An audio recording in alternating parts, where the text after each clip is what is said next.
Hi all and welcome. My name's Tim and this is my YouTube channel where I focus on a lot of modelling, doing live streams and building things in the company of you guys really. But I also know not everyone likes the live streaming sort of thing or are able to attend to the live stream. So what I also try and do is put together clips on the projects that we're working on in the live stream and create a small video just like this one, so these other people can watch and see what we actually did get up to. Just a reminder though, if you are interested in the live streams, I do stream almost every night at 8:30 GMT time because I'm from the UK. So if you are able to drop in, do so. Come in, chat with the guys and myself and have a bit of a laugh while I build something live, so you even get to see me mess it up. It's not as clean and as simple as what sometimes the videos come across as.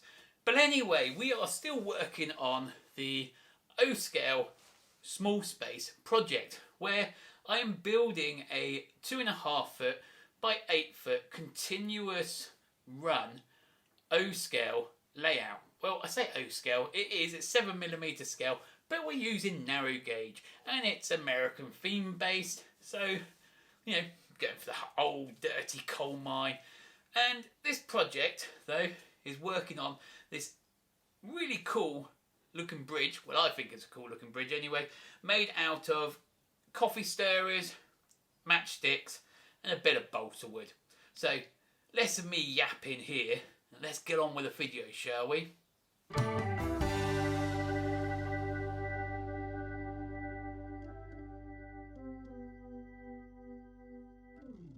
To start with, I've landscaped the area using metal meshing and scrapped bit of polystyrene and just built up the rock face kind of scene.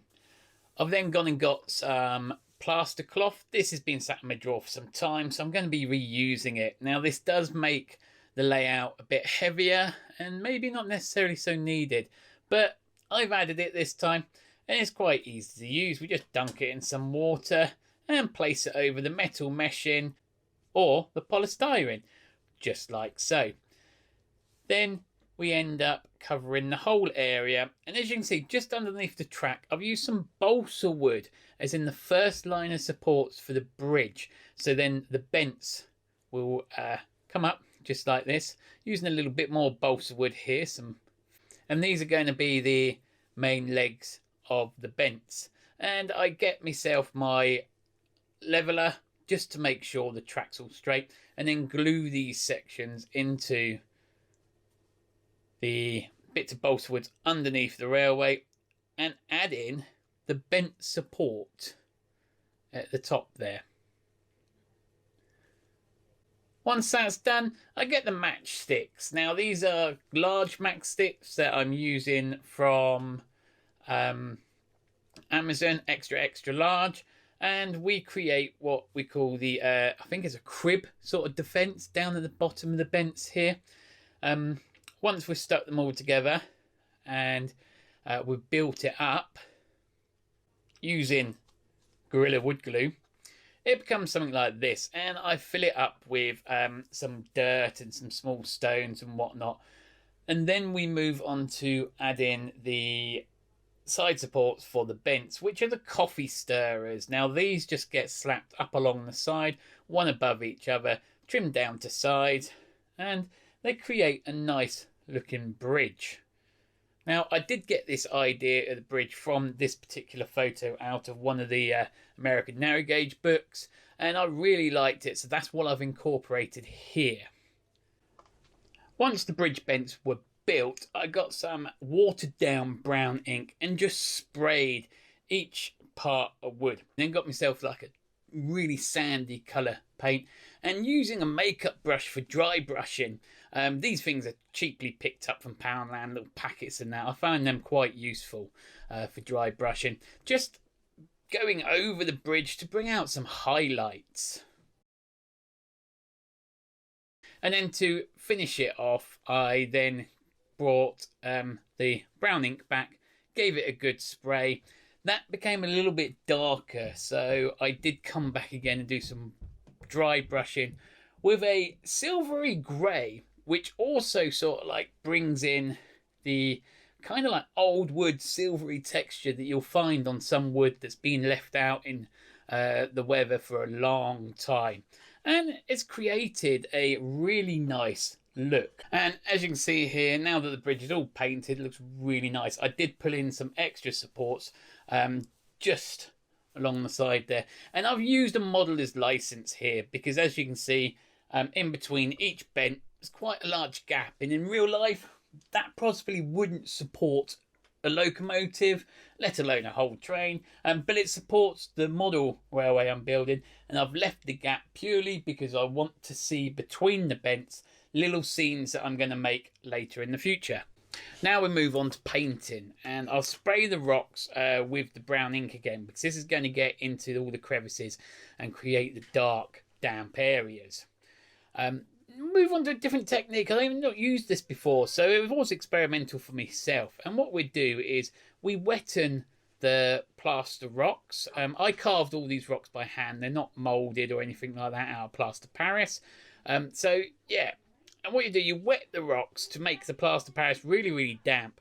And then I've got this orangey brown, and I'm pulling in areas to bring more of a highlighted area for the rock. And what that does, where the water is there, it kind of helps, and you've watered down the acrylic, it helps manipulate it. And then you go back with some water on a bigger brush like this, and just go over it. And that seeps into more of the crevices and spreads it out a bit and gives more of a natural look.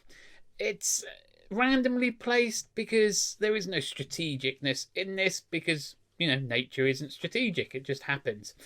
We then do exact same process with some burnt umber. This is obviously for the darker side of the rock. I did also add a grey acrylic, but I didn't like it, so I got the white and dry brushed the whole entire area. Not only did this help stand out a lot of the highlights and bring the definition of the rocks out, but it also dulled the grey down. I won't be using that again. Okay, so now we're moving on to adding dirt. Now, I've used the WWS base glue layer, basing glue, sorry, and then dabbed it around with one of these sponge sort of paint brushes that you get for your kids from Poundland. You get a packet of 6 or something. Very, very cheap and very disposable. And we just spreaded all the base layer and glue down, and then got the dirt from my local forest, the lovely forest around the areas of where I live, out on a daily walk sort of thing. And then just sprinkle it down over the areas. This is like a coarser version of it, so then I've got a finer version as well, which I blended a lot more, and that filled in the gaps between, of course, and it gave me a really good base layer of ground covering. Then I moved on to creating the riverbed. Now, at the present moment, we're not going to be adding resin or the water into this scene because that's going to happen at a later date when further along the layout where we've got the fisherman kind of like area. This connects to it, so all the resin will be poured then. Makes sense to me, but unfortunately we're going to have a dried river for now. But anyway, the glue's gone down the same as usual, and then I added several different types of talus from Woodland Scenics, from fine all the way up to coarse. And we started to build up the riverbank. So just adding it here and there where I think would be appropriate, and just kept adding and adding and adding until I was happy.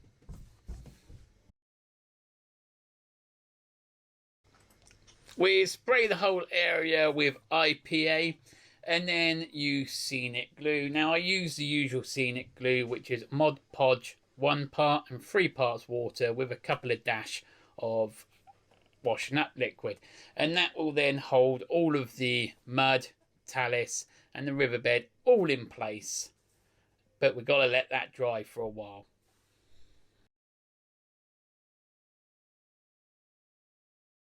So my next stage was adding some larger talus and some bits of slate. Now the slate comes from my garden. I'll wash it up, I'll get myself a hammer and I'll break it down into smaller parts. Now place it around the crib area to help defend the bents themselves from very heavy flows of water. Then add in a bit more talus from Wooden Scenics just to create sort of like middle island parts of where the stream's coming down. And you can go as much as you want or as little. This is entirely up to you and how you can visualize it. Me, I think I overdone it a little bit, but the overall effect did work out okay. As you can see here from like a drone shot, well, a bird's eye view down, the riverbed's all done in place. And we're just going to add now some woodland scenic ground cover. It's a foresty ground cover, and this area we've just built up here would have technically been full of trees, but because we're wanting a railway go through it, they've cut down, they've left some stumps, and it's like a foresty ground area.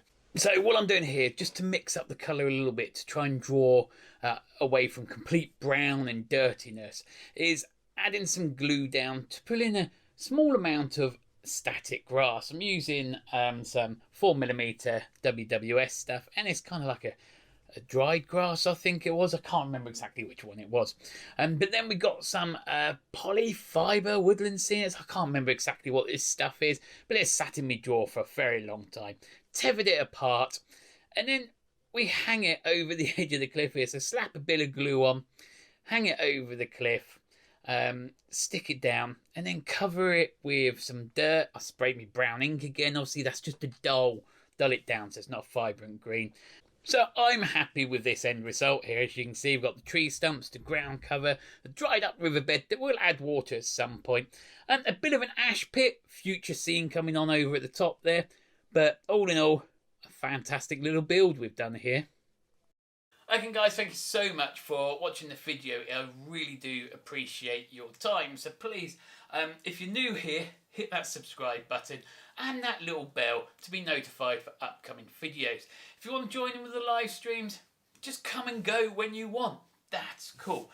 But I really like communicating with you guys. So please do leave comments down below on what you think, whether they're helpful suggestions or if you thought it was really, really good. If not, let us know what you didn't like as well. I'm happy for constructive criticism. Everyone likes a bit of that. It's how we all learn around here.